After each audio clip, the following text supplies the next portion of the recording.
Hello, friends, fiends, and fellow UBTubers, and welcome to episode 826 of the Daily Comic and Collectible.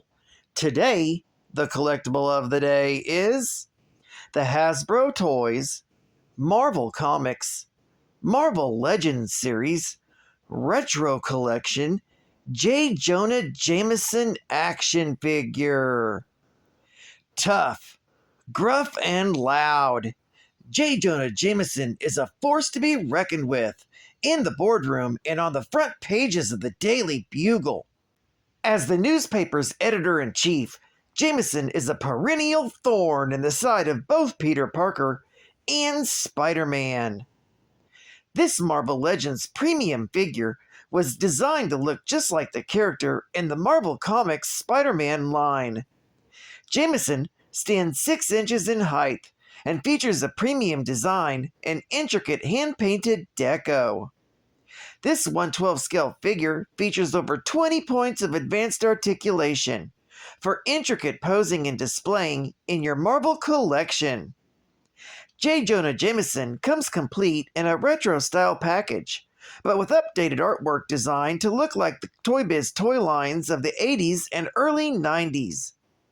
Accessories include 1 pair of interchangeable hands, 1 Daily Bugle rolled up newspaper to beat Peter Parker with, and 1 paper open with the top stories. This figure comes on a blister card package and was released in 2025 by HASBRO Toys.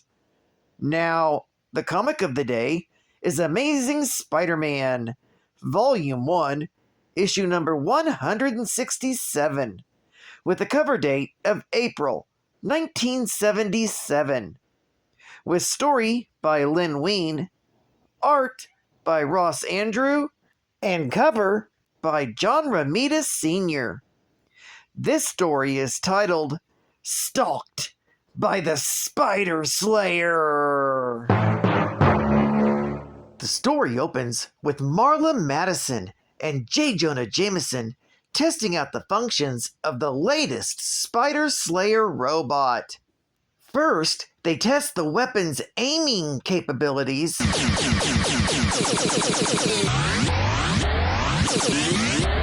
Then, they test out the suit's strength. And finally, they're able to show that they can easily break apart Spider-Man's webbing. Now happy with the results, Jameson decides to take it out to destroy Spider-Man once and for all. While elsewhere, a new superpowered being called Will-O-the-Wisp has suddenly appeared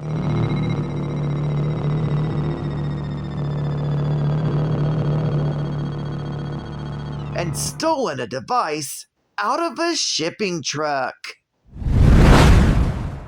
Meanwhile, Peter Parker and Mary Jane are about to go on a date when they happen upon an angry Aunt May, who's partaking in a protest for seniors' rights because her landlord is trying to eliminate the rent control on the property they live in. We will not be moved. However, when Peter's spider sense kicks in, he quickly cancels his date with Mary Jane and sends her home on a bus.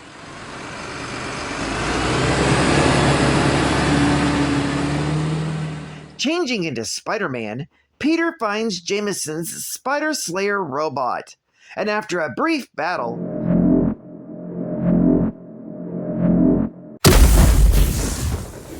Spider-Man mockingly flees the battle when Jameson's robot bungles up the attack.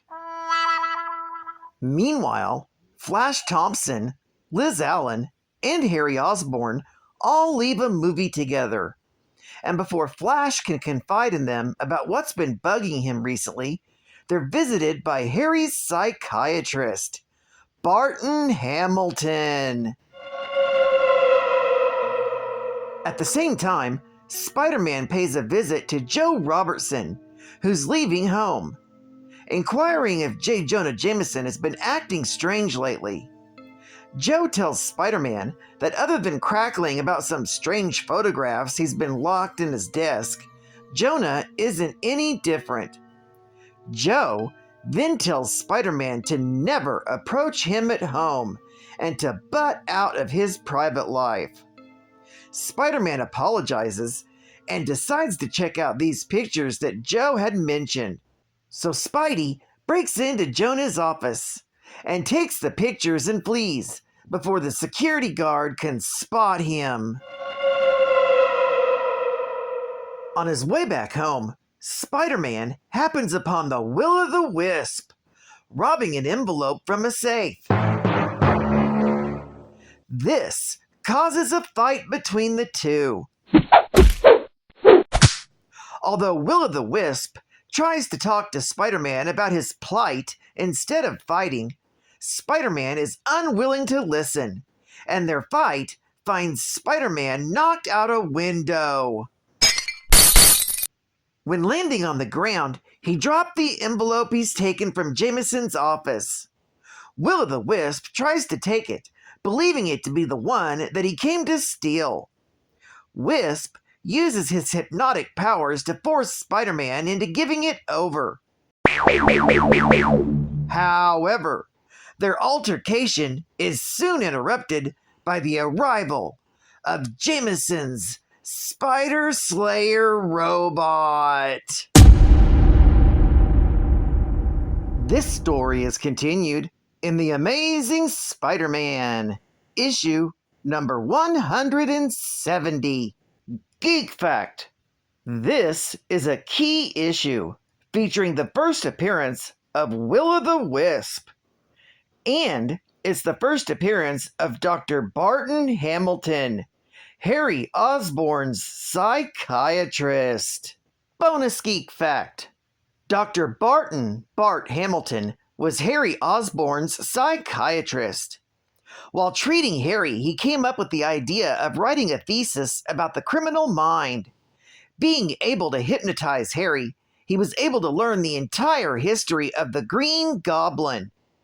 After finding the secret hideout of the Green Goblin, he was able to access all of the Goblin's equipment and began experimenting with them. Feeling the sense of power that came with them, he felt that he was the one who should lay claim to the Green Goblin. Since Harry had revealed Spider-Man's true identity to him, Dr. Hamilton set out to destroy Spider-Man and become the one true crime boss of New York. He had Harry follow Spider-Man and take pictures of him, destroying his clone. He then had Harry mail the pictures to Jonah Jameson and hypnotized him into forgetting all that he had done. He then enraged Harry during a session, and they fought in the shadows. It is then revealed later on that Dr. Hamilton had tied Harry up and was now the Green Goblin. Advertising ad fact. The power of laser technology brings you the HOLO-MAN Adventure Kit. You receive the Holo Disc, a real laser-produced three-dimensional pendant. By itself a fantastic value. An actual three-dimensional superhero holodisc created in a laser laboratory. You also receive a comic book collector's treasure, the first edition of the amazing adventures of HOLO-MAN, featuring the futuristic Laser Man. Plus, the HOLO-MAN action record. It takes you on a 45 RPM adventure. Act now and receive a Holo Squad membership card. Good for dozens of offers from Atomic Comics. So says the Holo Squad! Only from Atomic Comics.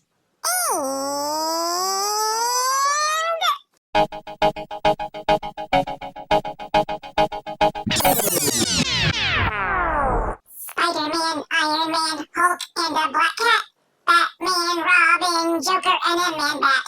Good guys, bad guys, both can make an impact. Hey, final geek facts. Hey! When I sing about my little geek facts, I try and give info that will impact. Facts for free, originality, so they watch and want to learn from me. Sing with me, learn with me, and if you're good, I might shake a titty. Spiderman, Iron Man, Hulk, and a black cat. Batman, Robin, Joker, and a Man-Bat. Heroes and villains, Alf from a Melmac. Hey, final geek fact. Hey! Jackson Arvid was the chief scientist for electromagnetic research at the Brand Corporation, a subsidiary of the Roxxon Oil Company. His superior in the Brand bureaucracy, James Melvin, drove Arvid relentlessly to develop projects for Melvin under the threat of being fired. During a laboratory mishap, a gravitonic energy surge shattered the magno chamber in whose vicinity Arvid was working. The accident plunged Arvid's body directly into the magno chamber's self-sustained electromagnetic field, and the residual high-frequency field weakened the electromagnetic attractions between the molecules of Arvid's body. This caused the molecules of Arvid's body to gradually disperse. However, Melvin held Arvid in the magno chamber long enough to question him on any useful scientific applications that the accident might have had, and then left Arvid to die. Arvid soon discovered, however, he possessed a certain degree of mental control over the dispersion of his body's molecules. Unfortunately, every time he relaxed control over the molecular cohesion, it was more difficult for him to resume a solid state. Finally, he began to fear that his body's molecules would drift apart and he would be unable to reintegrate them.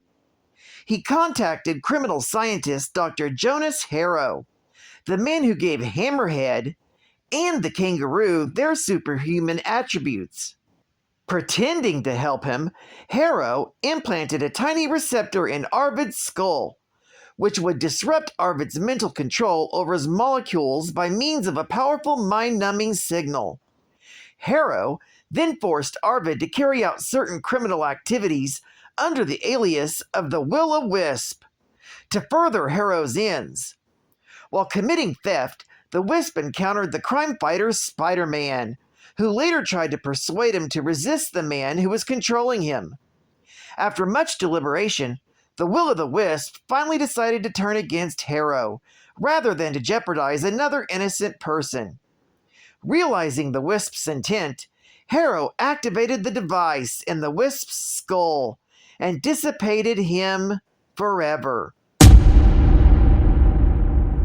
Despite his corporeal disintegration, the Will-O-the-Wisp's intelligence remained intact, and he eventually devised a scheme to reintegrate himself, taking control of the battlesuit of the criminal killer Shrike. The Wisp coerced him to kidnap scientist Dr. MARLA Madison and bring her to the laboratory where he was originally transformed. There, he was restored to his corporeal form. The Wisp then destroyed the laboratory and fled into the night, plotting vengeance on James Melvin, the man who was responsible for the state that he was now in. Eventually, he was captured, but then later freed from his imprisonment in Ravencroft Institute by Dark Carnage. The Will-O-the-Wisp was recruited into the cult of Null, alongside the Freak and Conundrum, and bonded to an offshoot of the Carnage symbiote.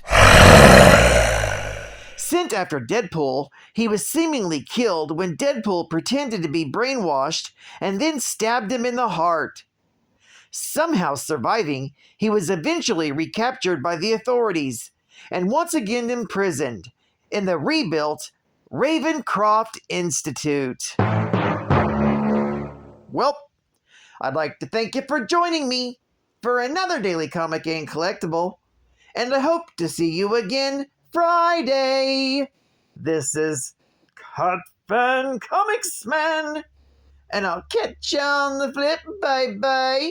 Over and out.